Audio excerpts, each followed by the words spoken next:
Can you heal from abuse? What do I do after leaving my narcissist? What does a healthy relationship look like? These concerns cross the minds of over 20 people every minute, over 28,800 people every day. And the sad fact is, we still don't talk about it enough. Healing from emotional abuse isn't a band-aid situation, but it doesn't have to take years either. The lives of millions of other survivors around the world have been impacted by their narcissist. Yours doesn't have to. To show you how to live a free, confident, and peaceful life, your host and founder of the Healing from Emotional Abuse philosophy, Marissa F. Cohen.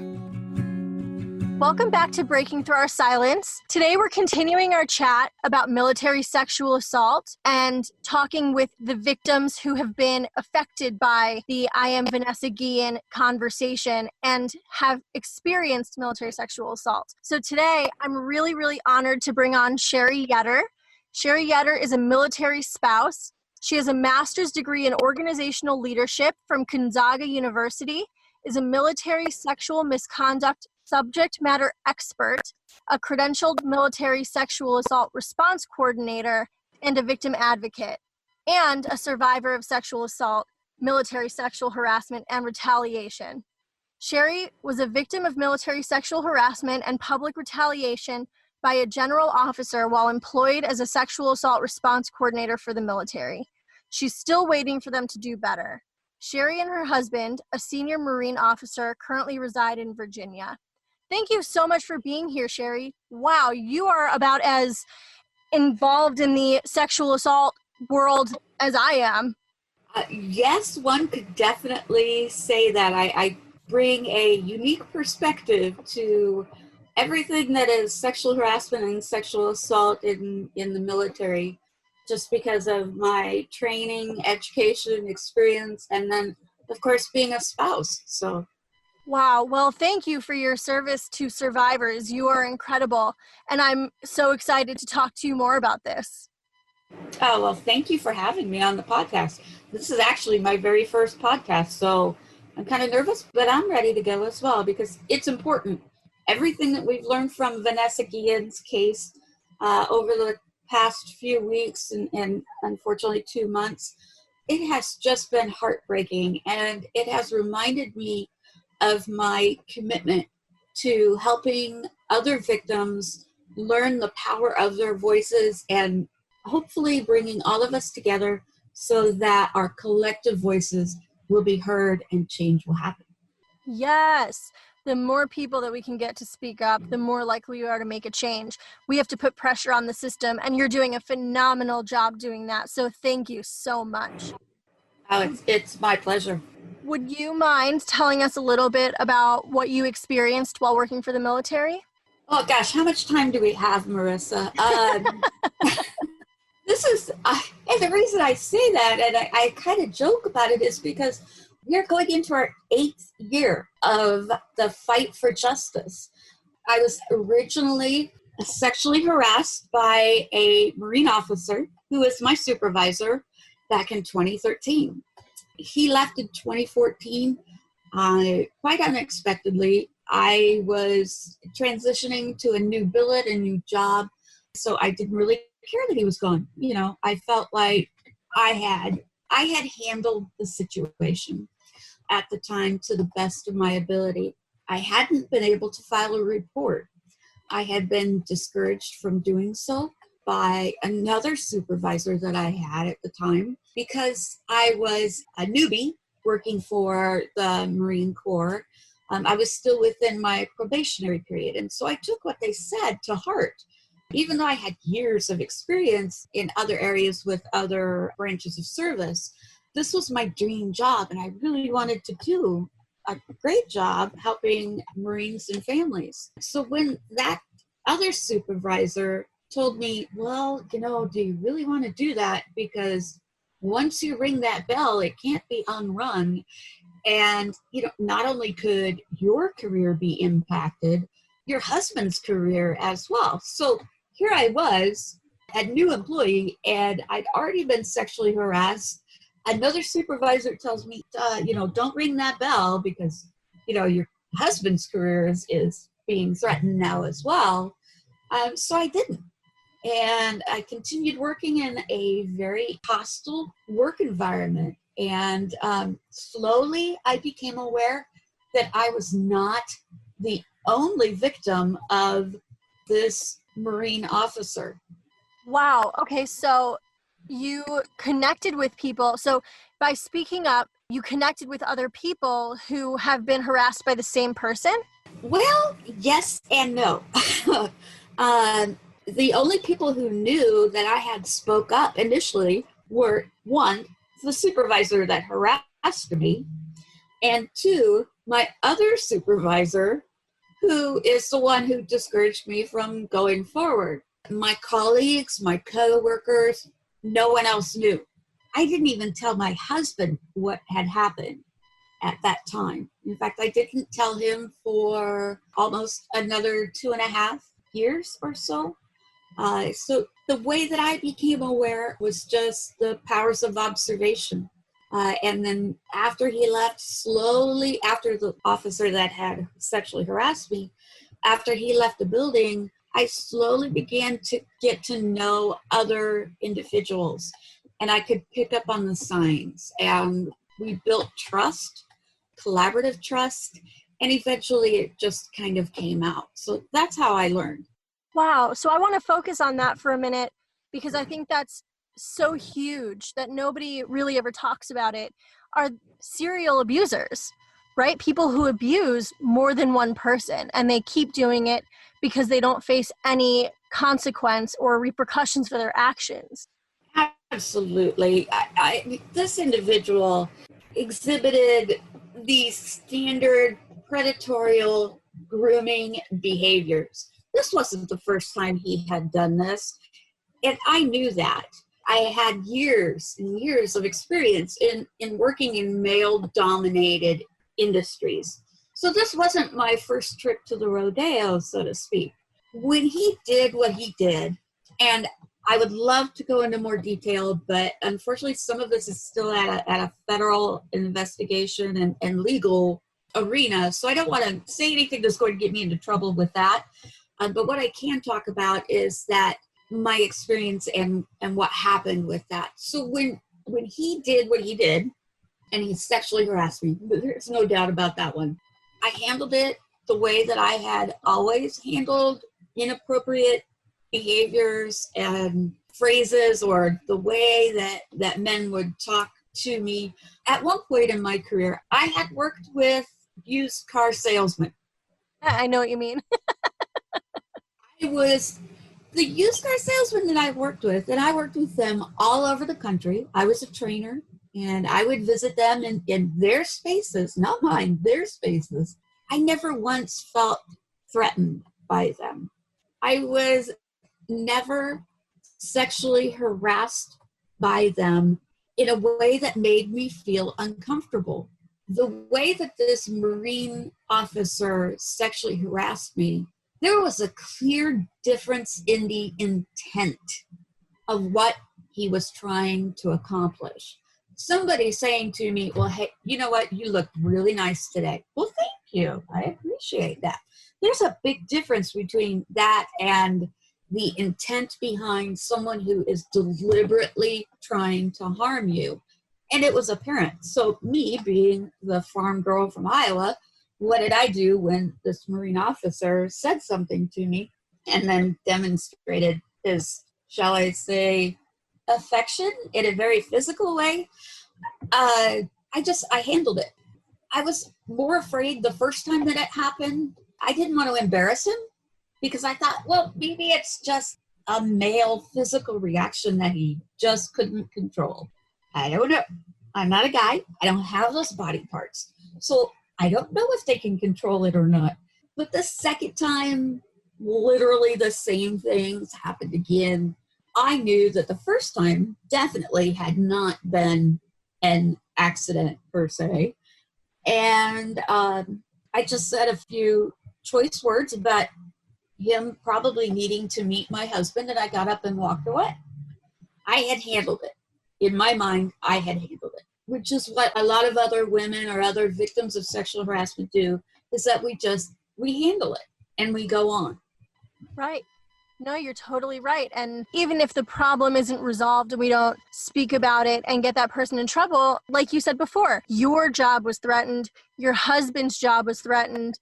It was almost like a threat on your reputation. And then you'd have the whole Marine Corps to answer to, and that's not safe for you. So what you did was in your mind at that point, the safest option, right? Absolutely. Absolutely. I did. I took the safest option. But it wasn't until later, as I was going through my training to become a credentialed sexual assault response coordinator, that I realized that, yes, I had handled it the best way that I could at the time, but that I had done a disservice to my sisters, the other civilian Marines, the other Marines in the building, anyone else who could have potentially been a victim of this individual. And that's when I decided to step forward no matter what and bring light to what this individual had done. Little did I know that it would be such a long process for justice, that I would have to fight each and every step of the way. But I'm not going to give up. I'm not going to go away, and I won't be silent. I just want to help other victims find their own voices. I love your spirit and I love your attitude, because what you're enduring, and I'll come back to talking about this legal, or asking you rather about this legal process, because I'm sure it's horrendous and back and forth and the bureaucracy is crap. But there are two things I want to talk about before we get to that. The first thing is, I want to go back to him being a serial abuser, because I forget what the hunting ground said, but they said 9% of males are perpetrators, which is a very, very low number. But of that 9%, like 86% of them will harass or assault 6 or more people. So I feel like I haven't had a chance to ever really focus on that. And I'd love to talk to you, because you have so much experience with a serial abuser. I'd love to just pick your brain about that. Is that cool? Oh, absolutely. And it's funny that you would mention those particular statistics, because within my building, just on the Marine Corps base that we worked on, I know that there were at least 4 victims by the same Marine officer, 2 of which came forward, myself and another person, and then 2 others that I know of that have remained silent, but still supportive. And I respect their decisions to protect their anonymity. And I think a large part of that is because of what the other victim and I that did come forward have experienced with the Marine Corps. Clearly, this was not his first time doing this.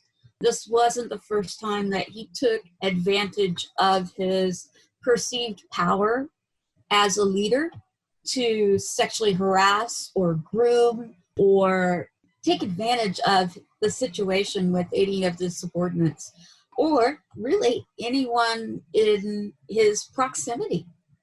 It's disgusting. You know, I don't know exactly what you went through, and I'm not going to ask for any further detail, but I get so upset. Even though this is the field I work in, this is what I do for a living every day, it still like grosses me out so much that people like him get away with this, you know, and that he can offend so many people, because even if people speak up, you said you were fighting this for 7 years now. I mean, this happened in 2013, and he still has not faced consequences, I imagine. Well, to an extent he has, yes. So I could tell you in generic terms what he did. I could also direct you to Google my name and Marine Corps, and any number of articles are going to pop up, because there was national coverage on my case because of the fight that we've had to be heard, to have proper investigations done, which is a whole nother podcast just all on its own.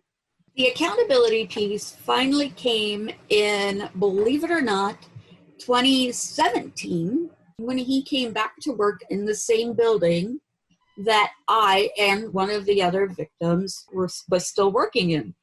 At that time, when he came back to our building, I was literally beside myself. And so I pursued the formal charges against him, utilizing the civilian employee EEO process. I had to fight to be heard. I had to fight to get the investigations done. And I kept getting ignored, literally ignored. It would take a really long time to tell you through all of the things that happened in between. But finally came to head in 2018 when I reached out to the USA Today, and they did a story, did articles on what I and the other victim that had come forward had experienced with this individual. That then caused the Commandant of the Marine Corps to order another investigation. But this time, I think they took it a lot more seriously because they brought in a Department of Justice attorney who also happened to be a Marine reservist. He was a colonel, and he conducted the most thorough investigation that we had been a part of thus far. All of the other investigations had been very shoddy, but the results of this led to, in the Marine Corps, what they call a board of inquiry. And that is an administrative function where the board consists of 3 members, and those individuals can determine whether or not the Marine Corps retains this individual or whether they, in layman's terms, and my favorite words to say right now, is they kicked him out. It was determined that he was guilty, and they stated that they were going to kick him out. The sad part is that most other branches of service, once an individual is found guilty of whatever charges it is that they face, he faced 3 different types of charges. 2 out of the 3 he was found guilty on, but they said he was going to be forcibly retired was the punishment. It took them 18 months before he was off the base, before he was retired. Another 18 months. So when I say legally, was he held responsible? I have mixed feelings about that. The man retired with the full benefits and a full retirement.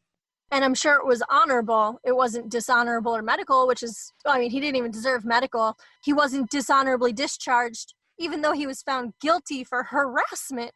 I don't mean to laugh, but that is the dumbest thing I've ever heard.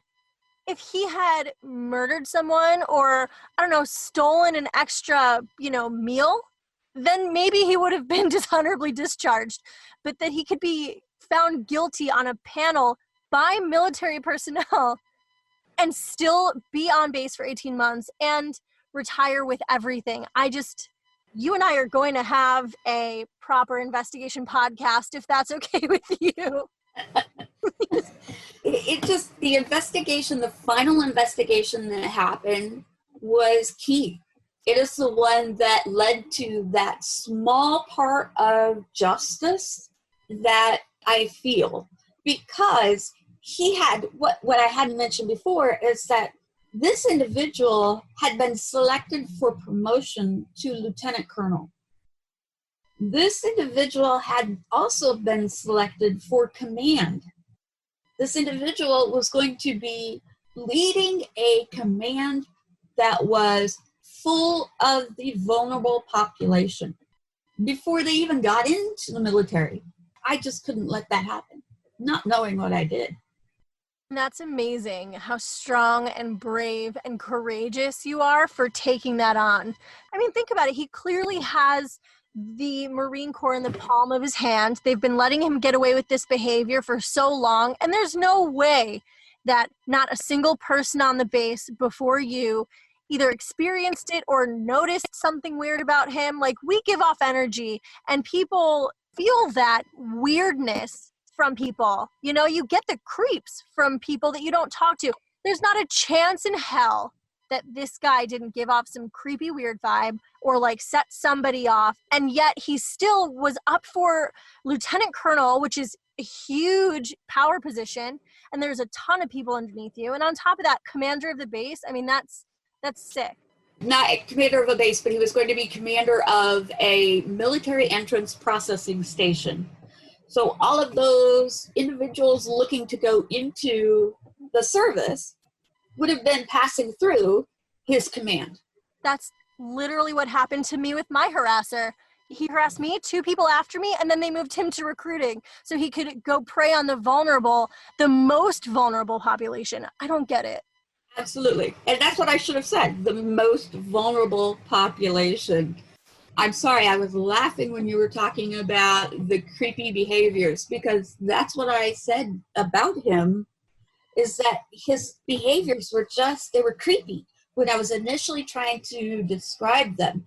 Then that's the part of predators and their behaviors. When somebody makes you uncomfortable because they're invading your space, you can tell the difference between someone who just doesn't understand personal space and then somebody who is just being creepy.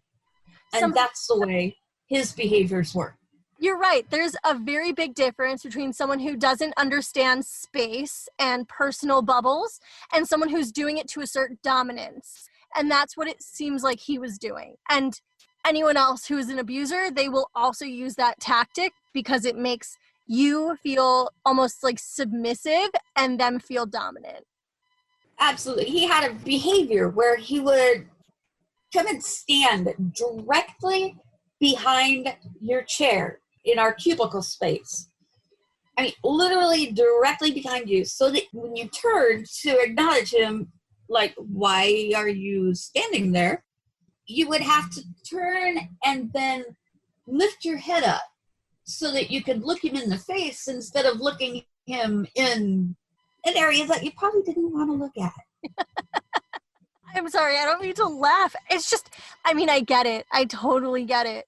So I also wanted to go back and talk about your response, because I never want anyone to feel like they have to justify, well, this is what I did in the moment because it felt right, but now I feel bad. There are 5 immediate responses, right? There's fight, flight, freeze, toxic immobility, and fawn. And any of those responses is your brain's immediate reaction to keep you safe in the moment. I absolutely agree. And I would never criticize anyone who makes any one of those decisions. I think that by going through the training that I did in the sapper world, in the sharp world, I was learning that there were other things that I could have done. And when I say I felt bad, I did. I felt bad that I had potentially let others down. I don't blame myself for that. I did what I had to do at the time. But I think that it opened up my eyes, so to speak, in that I needed to be a part of that change, and I needed to assist other victims by empowering them to step forward by sharing my own story. Little did I know that it would last for as long as it has, and I would end up being retaliated against multiple times. My favorite was by a general officer, but it's that we can't make this stuff up that has happened as part of this process. I mean, I love to write, and I would like to think that I'm creative, but I have nothing on these individuals that have done what they have done in order to either protect the institution that is the Marine Corps or to protect the Marine because, well, they're a Marine, right? So we have to protect. I appreciate you saying all of that.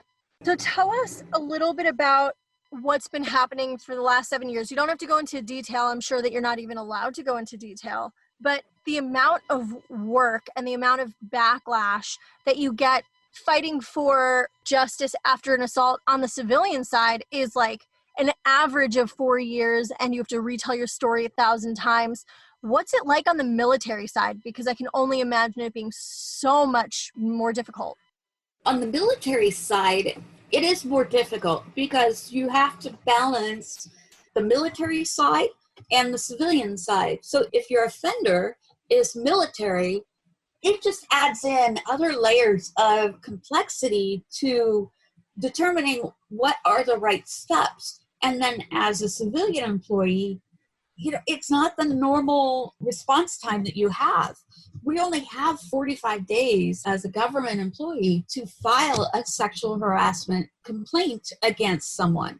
You may be months into figuring out that you are even being sexually harassed. So a lot of times your 45-day window is long gone. That's a really dumb rule. And I get it because they want to protect their own. And they also don't understand why people don't speak up right away. There's that negative connotation of mental health in the military that's still very 1950s. So, I understand that, but can you expand a little bit on it? Sure. So this is exactly why I have shared my story. I'm beginning to share more and more of my story, is that what happened to me happened over a period of time. It was complicated. I had training in this area. I had experienced sexual harassment and sexual assault before, but I was not immune to experiencing it again, this time with a military offender. For those junior enlisted or junior officers, they're very new in their careers, and they are even more afraid than I was to come forward and potentially harm their careers. So what do? They don't say anything. They deal with it on their own as best they can. Or they just, as we say in the military, we compartmentalize. We just put it away. We don't deal with it. And then the individual, the offender, goes on to get exponentially more powerful in their own beliefs that, hey, I can do this. I did this before. I can do it again. And the process itself for the military personnel, because it is a commander-led program, it gets very complicated. Those individuals, those military personnel, first have to have trust, faith, and confidence in their command leadership that they're going to do the right thing. And sometimes they walk in there and they're thinking, man, this command's going to be just right there with me and they're going to be supportive. And that's when they get the questions like, why were you there? Why were you drinking? What were you wearing? These are questions that these victims still get asked, and it's ridiculous. And then people wonder why the victims don't come forward, whether it's sexual harassment, whether it's sexual assault, whether it's hazing, whether it's bullying, whether it's retaliation. I don't wonder why. I know exactly why they don't. Tell us about the retaliation. You said you were retaliated against by general officers. Oh, yes. Let's go back to my bio. I worked as a sexual assault response coordinator. So I was attached to another division where I oversaw the SAPR program for 5,000 plus Marines, civilian Marines, and their families. But I was also operationally a part of the Marine and Family Programs division. Well, the general officer in charge of that division took it upon himself to publicly discuss the command investigation that had just been ordered by the Commandant of the Marine Corps in front of probably 150 individuals, I'm not exactly sure how many, of my colleagues and coworkers and peers. He decided to discuss the fact that there had been USA Today articles about our cases and that a command investigation had been opened, but he decided to categorize our cases and our experiences as fake news and, pardon my language, but bullshit, quote unquote. That's disgusting. And that sounds like it would be a violation of some sort of right. I understand that when you make an investigation, it's very public, but to go and spew that kind of slander, I mean, that just builds distrust against the SAPR program, which already is a very criticized program. Absolutely, especially when you are the general officer in charge of the SAPR program for the entire Marine Corps. The message that was sent was very intimidating. It exacerbated an already hostile work environment for both myself and the other victim that had come forward. It became a complete nightmare for us. Not that it hadn't been before, but this took us to a whole new level. Ironically, the commandant had just days before had released a new order in the Marine Corps that was the prohibited activities and conduct order that described behaviors that Marines and civilian Marines were not to do, of which retaliation is one of them. This general officer, when the investigation began on what he had done, what he had said, basically stated, well, I'm known for my frat boy humor and locker room talk, and I hadn't even read the new order yet that the commandant had released. If you're a general officer, one of the first things that you should do is when the commandant releases a critical order for all Marines and you lead the sapper program, you ought to read the order anyway. And he didn't. So he ended up being relieved of command. There was no explanation as to what he was relieved for. And then he was reassigned. He was a brigadier general at the time. He was reassigned to another command, not within the building. And then he was allowed to very quietly retire 2 years later, again, with full benefits. He was not held accountable. None of these guys are. You can't see me right now, but I rolled my eyes a couple times at the shit that he was saying and the fact that, it's like a boys club locker room talk. I'm an inappropriate person. If I go to work somewhere and my sense of humor is a little inappropriate, I don't act that way at work. There's an element of professionalism that he seemed to be lacking. And I think it's disgusting that he was a brigadier general allowed to go in quote unquote locker room talk. It's repulsive. I agree. It is very repulsive. But then there was another element to this where as this individual, as this general officer was standing in front of the division, essentially, giving his speech, a room full of other leaders, to include an SES, the chief of staff, the sergeant major, other branch heads, what did they do? They did nothing. They didn't intervene. They didn't stop him. And so by their silence, they conveyed to the other employees in that room that there was tacit approval for what he was saying. How was I supposed to feel safe in that building after that? I don't know. The point was that you weren't supposed to feel safe in that building. That was like a direct threat at you indirectly. Does that make sense?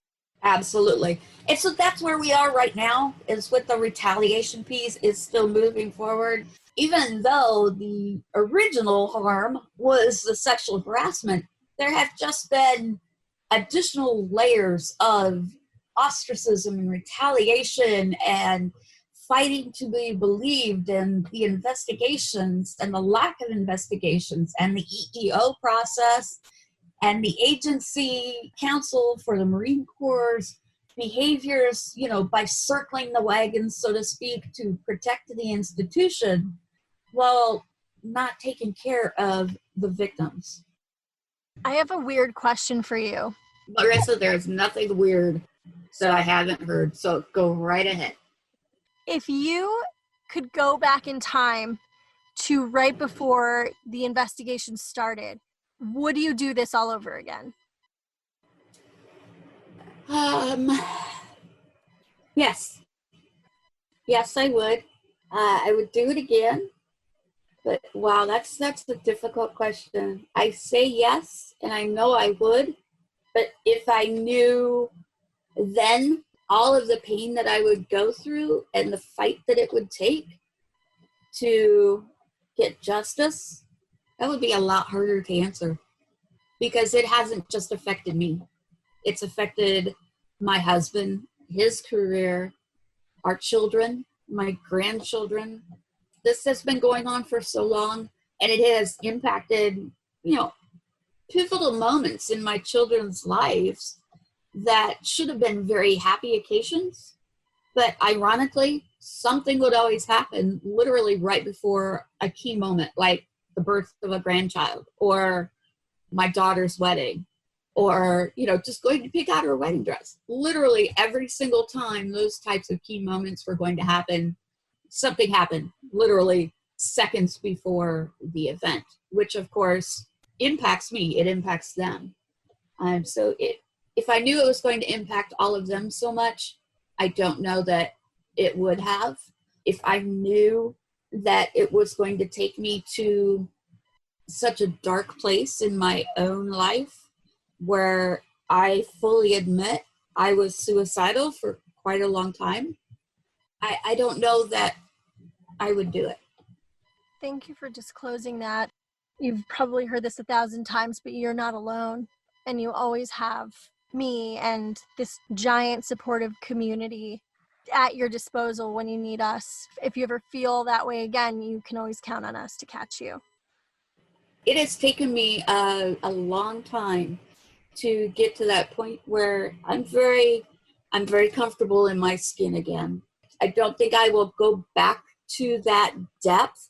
So now I'm going back and I'm just like, remembering where I was, I could give a more resounding, absolutely yes, I would do this all over again, just simply because I don't want anyone else to ever, ever, ever feel that level of pain and despair that I felt. Thank you for fighting for people and working with people, but mostly fighting to get the bad people out of power positions. I really appreciate it, and I'm sure a ton of people, are very grateful for your effort and the pain that you and your family have gone through. It's not going unnoticed. Thank you. My goal is just to help anybody that I can. What does the military need to do, or what needs to be done to change the protocol to be more victim-centered, more survivor-centered? To be honest and to be fair, the SAPR programs that are in effect now, when they are run effectively, are done pretty well. Those committed individuals, and having been a SARC, there are really committed individuals out there doing their best to make sure that the victims are taken care of. Where I see the problems are with a commander-led program and commanders who don't want to give up that level of power or oversight over a sexual assault case or a sexual harassment case. I think that the lack of accountability is the biggest issue in the military. They're not holding the offenders accountable. They're not being equitable in that accountability when they do hold someone to the letter of the law or the Uniform Code of Military Justice. They need to get over that different spanks for different ranks mentality. And they need to stop thinking about, well, if we don't report these numbers or we can handle this in-house, that we're just making the service better. No, you're not.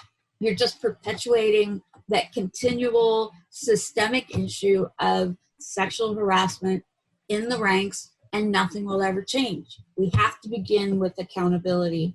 It has to begin individually and at the command level. There isn't one person that can do it all for everyone. It just has to become the new systemic norm. You're completely right. I mean, one person can't change the whole system, but one person can start the domino effect that does.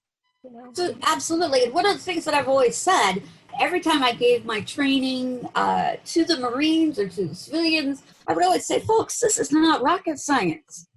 If it doesn't belong to you, don't touch it. If you haven't asked permission, don't touch it. It has to begin with yourself. And you have to be the one to step up and say something when you see something that is wrong. I did that. I just didn't expect it to be as painful and long as a process as this has been. I think that needs to change. I mean, I think that on top of accountability being the first step, I think it needs to also fall into place that the initial reaction shouldn't be, well, what were you wearing? Or, maybe they just got confused. I wholeheartedly disagree. I don't think I've ever gotten confused and accidentally touched somebody or gotten confused that maybe their no actually meant yes. Like it's never been a language barrier thing. I'm off my soapbox now. Oh no, I completely understand, because being asked, well, are you sure it was them, or you probably were just misinterpreting what they were saying or what they were trying to do. I'm sorry, how do you misinterpret somebody's hand down your shirt, or them having an erection in front of you, or you being asked how much alcohol you had consumed or why you were even there? None of those are relevant. The bottom line is they didn't ask for consent. I'm not the problem here. The offender is. Yes, the offender is the one who always makes the choice to offend. They're the one with right and wrong, the ball in their court, and they choose the wrong decision. And for that choice that they made, not the survivor, the perpetrator, they should be held accountable, because, you know, when we're in kindergarten, we learn that there are consequences for every action. But, you know, apparently when you have a powerful position in the military, that lesson from 5 years old goes out the window. Absolutely. You have to play nice in the sandbox, but you still have to ask permission. You still have to ask for consent. And when they don't give it, or they're passed out, they're not giving you consent to do whatever it is that you want to do. It's not a hall pass per se. You don't get to do what you want to do just because you want to do it. Right, exactly. Last question, then I promise I'll let you go on with your day. What advice would you give to survivors, or do you give to survivors that come to you? What's the first thing that you say to them? The first thing that I say to them is usually just a question.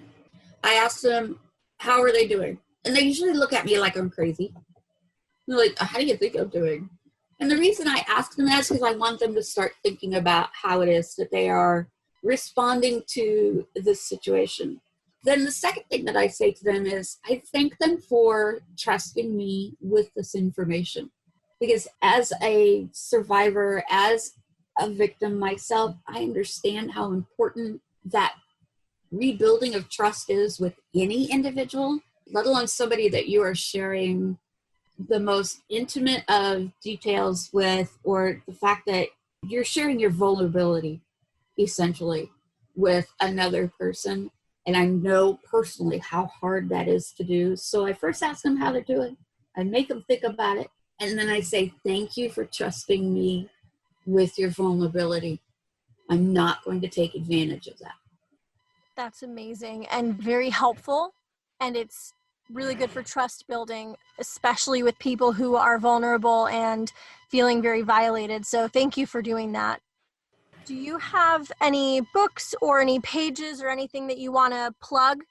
I'm still working on a website, but I am starting to write more. So I have an article that I'm hoping to get published soon in a major publication. And I'm also writing children's books now about things like consent, how to ask those types of questions that we need to learn how to ask, and about respect and boundaries. I will also tell you, since this is my very first podcast, I am also starting to write my book about what I have experienced. I don't know when that will be able to come out, but there will be a book in my future. If you would like a co-author on any of them, I'd be happy and honored to work with you, because writing a children's book has always been on my bucket list. I love the idea of collaboration with other victims, survivors, with individuals that are in the field. We have such a unique perspective on it. If we can help one little boy or one little girl from never experiencing what we have, I always say on my tombstone, I want them to put, well, she tried.